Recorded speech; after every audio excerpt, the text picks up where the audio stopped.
Cup இல்லாம போச்சு, ஜெயிச்சிருக்கல. ஐயோ தம்பி பங்களாதேஷ் எதற்கு இவ்வளவு அழுக? கப்பு இல்ல, ஜெயிக்கவும் இல்ல, தோத்துக்கிட்டே இருக்கோமே. தோத்துக்கிட்டே இருக்கீங்களா தம்பி? நீங்க ஒரு நல்ல டீம் வச்சிருக்கீங்க, நல்ல டீம் விளையாண்டுருந்தா இந்நேரம் ஜெயிச்சிருக்கலாமே. ஏன் இதுக்கு ஜெயிக்கல நீங்க? நாங்களும் நல்ல டீம், எல்லாமே நல்லாதான் பண்ணிட்டு இருக்கோம். எங்க டீம்ல ஏதோ ஒண்ணு மிஸ் ஆகுது, அது என்ன நாங்களும் தேடிக்கிட்டு இருக்கோம், தெரியல. சரி, இப்ப யார் என்ன பண்ண போறீங்க?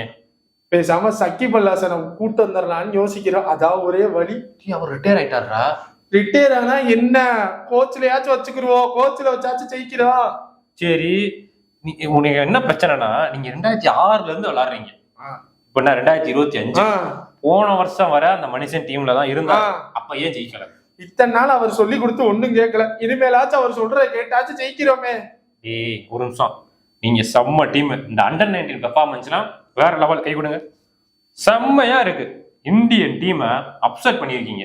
2016 T20 நினைக்கிறேன், அந்த கடைசி பால் ஹர்திக் பாண்டியா போடுவாரு, அன்னைக்கு அந்த டான்ஸ் மட்டும் ஆடாம இருந்துதான் நீங்க ஜெயிச்சிருப்பீங்க. உங்ககிட்ட இருக்கிற பிரச்சனையே அதான்.